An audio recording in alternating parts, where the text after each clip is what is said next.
Assalamualaikum warahmatullahi wabarakatuh. Ya, saya baru memahami ada satu mekanisme daripada malaikat. Yang diceritakan malaikat adalah satu sistem yang dinamakan sunatullah. Dan di luar malaikat ada sistem yang bekerja tidak sesuai sunatullah. Nah, disinilah fungsi manusia yang memiliki ruh yang dititipkan pencipta. Lalu dia diajari pencipta dengan tulisan ayat-ayat. Dan di surat Yasin terakhir, kun fayakun. Kun fayakun itu ternyata ruh yang berkata jadilah itu. Jadi melalui manusia gitu. Jadi ternyata mekanisme yang ada di alam semesta ini sudah ada dua sistem.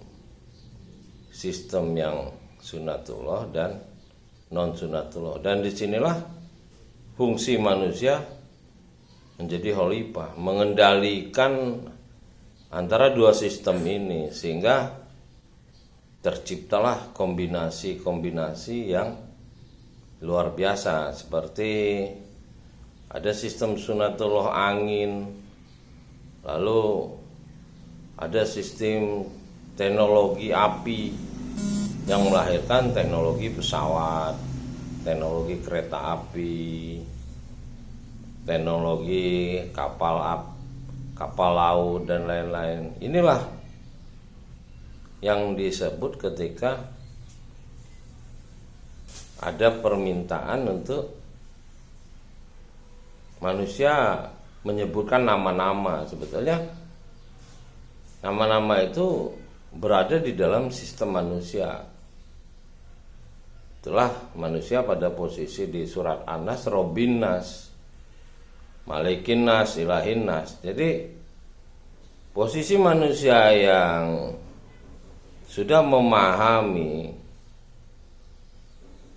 petunjuk kitab Quran sebagai bacaan yang dia imani, maka dia akan menjadi pengendali daripada keseimbangan alam. Kalau kita kenal di dunia timur, yin and yang gitu. Jadi bukan sebagai satu sosok yang sering kita gambarkan di era sebelumnya ya, seperti Allahu itu, Allah itu juga ternyata adalah sistem frekuensi yang akan berhubungan dengan pencipta, yaitu Robbil Alamin, Robbil Falak, Robbikal Ladzi Khalaq. Jadi dulu tak terpahami sistem ini karena kita belum sampai pada teknologi digital gitu. Tapi dengan adanya teknologi digital sebetulnya kita mulai memahami satu sistem yang ada di kitab suci Al-Quran sebagai satu frekuensi yang sedang mengembang, dan pada satu titik frekuensi ini akan kembali ke sumber frekuensi, itulah kiamat. Makanya sistem kiamat juga dengan adanya trompet ya jelas frekuensi yang akan terjadi, di mana saat ada frekuensi yang menghancurkan dan menarik kembali frekuensi yang ada. Jadi di sini makin kita bisa mengerti kenapa manusia berada di intinya di kromosom. Kromosom adalah berada di dalam atom berupa data. Dan data itu adalah bekerjanya di dalam frekuensi gitu. Jadi ketika ada malaikat yang diperintahkan menghancurkan, dia adalah sunatullah, satu sistem yang akan bekerja ketika sistem ini menjadi tidak seimbang. Sistem yang tidak seimbang itu akan menimbulkan kehancuran. Nah, jadi kenapa tidak seimbang ya? Ketika ada unsur manusia yang tidak mampu mengendalikannya, karena manusia terbawa dengan keserakahannya, hawa nafsunya, sehingga sistem yang sudah ada mengalami kehancuran. Yaitulah kerajaan-kerajaan besar hancur, yang tadinya dibangun dengan susah payah, tapi ketika mereka sudah mulai serakah seperti Babilonia yang di bawah Raja Namrud yang begitu hebatnya taman gantung. Tapi ya karena keserakahan manusia waktu itu ya hancur. Kota Baghdad pun yang dibangun oleh umat Islam, ketika umat Islamnya juga lupa diri ya hancur, sama dengan Yunani dan lain-lain. Ya begitu juga negara Republik Indonesia ini, ketika elitnya, birokrasinya mulai berpesta pora segala, kita mengalami hancur. Dan itu udah beberapa kali kehancuran-kehancuran yang kita alami, seperti peristiwa tahun 65, peristiwa 1998, dan mungkin kalau masih berlanjut juga ya mungkin dalam waktu 2020-an ini juga akan terjadi penghancuran sistem, karena akan ada kekuatan digital yang akan memasuki era bernegara saat ini, yang tadinya penuh kebohongan mulai tersingkap berbagai kebohongan. Seperti halnya sistem yang masif bisa porak-poranda oleh seorang Fahri Hamzah misalnya. Berarti sistem yang ada yang sepertinya besar itu juga semua asal ada orang yang punya keberanian, kejujuran untuk merombaknya. Memang hari ini permasalahan kita adalah pemimpinan yang jujur, yang berani menanggung resiko. Itu yang tidak ada ya. Umumnya mereka juga masih berada di zona nyaman gitu. Nah, kalau ada orang yang berani berada di zona nyaman, maka sistem-sistem yang buruk ini bisa dirubah gitu. Nah, kita harapkan di 2024 ada Partai Gelora ini sepertinya akan memasuki satu zona tidak nyaman, karena dia akan menuju ke 5 besar dunia. Ini suatu pekerjaan yang gak nyaman, harus diperjuangkan gitu.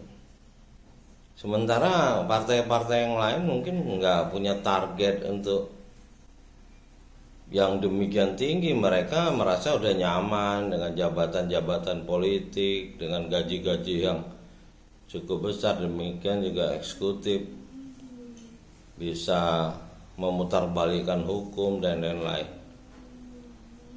Ya, kita harapkan nanti akan muncul satu fase bahwa Indonesia kembali menjadi pemimpin dunia seperti yang dilakukan di era Sriwijaya gitu, yang mampu mengendalikan perdagangan dunia.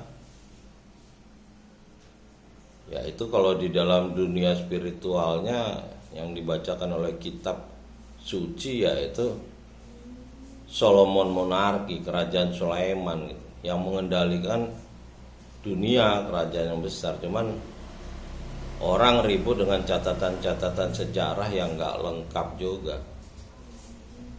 Dan Borobudur itu jelas-jelas peninggalan satu kerajaan yang besar, yaitu cuman ada kerajaan Sulaiman yang ada tercatat di kitab suci untuk di Nusantara ini. Cuman ya orang menimbulkan perdebatan tanpa data-data yang lengkap juga. Ya kita beruntung ada Kiai Haji Fahmi Bahasa yang seorang dosen matematika Universitas Islam Hidayatullah di Jakarta, yang dulu senior saya di Universitas Indonesia, yang beliau bekerja secara simultan puluhan tahun melakukan riset. Jadi bukan asal bicara, dia secara eksakta membuktikan pengamatannya gitu. Jadi sebetulnya alam semesta ini adalah satu sistem yang eksak gitu.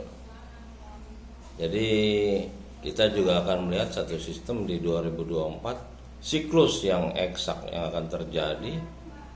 Dan ada satu partai yang cukup menantang, Partai Gelora, yang sudah mengidentifikasikan diri sebagai pembawa arah perubahan baru untuk Indonesia menjadi 5 besar dunia. 5 besar dunia ini saya rasa bukan 5 besar dunia aja, tapi sebagai penentu arah dunia baru ya. Dimana periode ke depan mungkin kita berharap semua Indonesia menjadi penentu arah dunia baru, seperti yang dibilang Pak Anies Baswedan bahwa Indonesia, umat Islam Indonesia bisa berkumpul dengan jumlah hampir 8 juta tanpa keributan. Nah ini satu potensi yang mengejutkan dunia bahwa kita bisa melakukan hal-hal besar. Demikian juga kita membangun Borobudur bukan dalam fase seperti pembangunan piramid yang penuh kezoliman atau Babilonia. Kita tidak mendengar pembangunan Borobudur itu dalam satu sistem yang zolim. Berarti benar indikasinya bahwa itu adalah milik Kerajaan Sulaiman karena ada petunjuk Tuhan di situ. Nah, yang patung-patung Buddha itu milik Ratu Balkis yang dipindahkan menurut ayat-ayat yang ada di Al-Quran gitu. Dan itu tidak bisa dibantah oleh manusia dengan asal ngomong, karena ini ayat ini berlaku abadi gitu loh. Tinggal manusia mampu nggak membuktikannya.